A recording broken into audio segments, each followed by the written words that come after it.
Hi, welcome to my channel. Today we are at Bangalore's premier luxury mall, UB City, and I'm going to be talking to you about the evolution of luxury in Dubai and India. So I thought, what a better way to start this video than to talk about my own journey into luxury retail. I was fortunate to work for Saks Fifth Avenue. I worked there for about almost 3 years. I handled the contemporary brands of over 100 brands in the ladies, men's, kids, designer and cosmetics. And me being an Asian, to break into the luxury business was a challenge. It really changed my perspective on retail. Mid-market retail is a lot about, dog hours, slogging, low paid salaries, and that was the aspiration for me. Let's move into luxury where, you get better work hours, you get to deal with a better set of clientele, you work with corporates which are more human based. And in all fairness, when I joined luxury, that was really the case. I think in Saks Fifth Avenue we had a tremendous GM who really brought the human element into retail.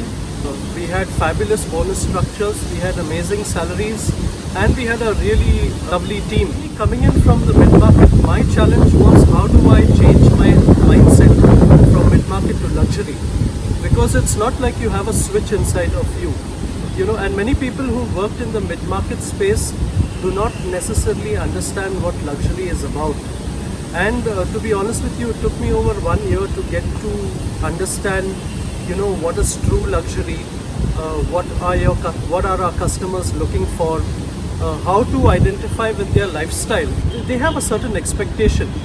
And for you might think that when you're delivering a service to them or you're delivering anything special to them, that you're doing them a favor, but you're not, because that is something that is a bare expectation in luxury.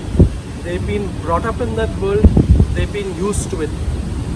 So that's a little bit about transitioning into luxury. It's not that easy. The benefits that you'll have if you're from the mid-market segment is you'll be extremely commercial. What I found out over the years is that people in the luxury business are not extremely commercial. They are more on the service side of the industry, in terms of delivery, in terms of look and feel, in terms of soft skills. But the commerciality definitely is lacking. And for me, having worked in the luxury world and in the mid-market world, I found a way to marry the two. And that is how I was able to, get my game to the next level. Luxury at that time resided mainly on the high streets, prestigious high streets like Maktoum Street and some of the five-star hotels. And with the opening of Burjuman, that is when some of the luxury started moving into the malls. Dubai as a market was a very Eurocentric market. You had a lot of the European and British brands in, but American retailers had not yet left their shores. Burjuman became the center of luxury in Dubai. Then came the proliferation of other marketplaces. Among them was Mall of the Emirates, followed by the Jumeirah Beach Residence, and closely followed by Dubai Mall. The difference in terms of how that landscape moved was, first of all, Dubai Mall started opening mono-branded stores that were 3 to 4 times the size of what you would find in a luxury department store. So you did have people like Harvey Nichols, you had people like Bloomingdale's who had opened supersized department stores. We are talking supersized to the size of about 150 to 200,000 square feet. So they were big boxes in themselves. And they, like I said in my previous video, they also had a box of brands. While the same portfolio of brands opened in Dubai Mall under their own patronage, where the stores were in the range of 5 to 6,000 square feet. And this is how luxury basically moved from side streets into the malls, and with Dubai Mall becoming the premier destination for luxury shopping in the Middle East. I also happened to work with a company by the name of Bugatti, which had its multi-brand concept called Bimor and mono-branded concepts of Roberto Cavalli, Just Cavalli, Iceberg and Blue Marine. And we had a lot of stores in the drum of Dubai Mall.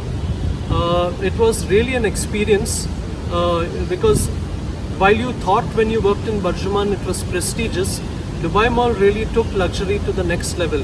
You had the Armani Cafe, you had a plethora of stores, supersized stores with some of the most prestigious aggregation of luxury in the world. And it was definitely a one-stop shop for people who wanted to buy luxury. Now let's talk about when I moved to India.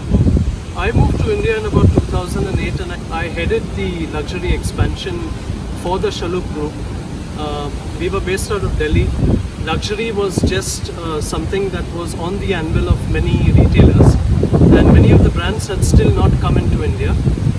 We had a huge, we had a huge plan for India, and at that time there were 3 premier malls in luxury that were coming up in 2008. One of it was Emporio out of Delhi. The second was Palladium out of Mumbai, and the third was UB City, where we're sitting right now in Bangalore. So anyone who was anyone in luxury needed to be in these 3 malls, because this is where you would capture most of that type of customer who was used to this sort of environment. One of the major grouses I have as an Asian is that, when people look at you as an Indian, they classify you in a particular manner. Lots of Indians are laborers, they smell bad, they don't know, they don't have any exposure to the outside world. Well, I'm sorry, but I need to tell you something if you've not done your research. First of all, the French luxury houses like Boucheron, Van Cleef Arpels, Cartier commissioned a lot of exquisite jewelry for Maharajas. I don't know if you've heard about the Patiala necklace, which was commissioned by the king of Patiala, Bhupender, and that was produced by Cartier for him somewhere in the 1920s. That necklace had about 1,000 carats of diamonds. It was encrusted with Burmese rubies, and in the center was a diamond the size of a golf ball of about more than 230 carats. So that was the kind of luxury we were talking about. India has been the land of Maharajas, and India is basically an aggregation of princely states plundered by the British. India's GDP in the old world contributed to as much as 25% of the world. So anyone who tries to brand India with this, with this blanket saying that Indians are, laborers and, all these things, need to really study history, because Indians are not new to luxury. This is where luxury actually grew. If you read the dossiers of brands like Cartier and Boucheron, they will tell you about the opulence of the Indian Maharajas, which would put any royalty anywhere in the world to shame. You as an Asian, how are you challenged and how can you adapt to this market? So I have a couple of pointers for you. The first thing is believe in yourself. The second thing is visit luxury stores, look at brands, research more on the history of luxury, the brands, what were the inspirations, learn a little more about the trends that are coming online. With magazines like Vogue.com. There are also fabulous resources online if you want to break into the segment. Most importantly, you need to be well groomed, dress well, focus on communication. So as my parting comment, if you can focus on learning a new language, which could be French, it could be Mandarin or Arabic, this is definitely an added advantage for you. Thank you so much for coming back to my channel. I'll see you at the next. Ciao.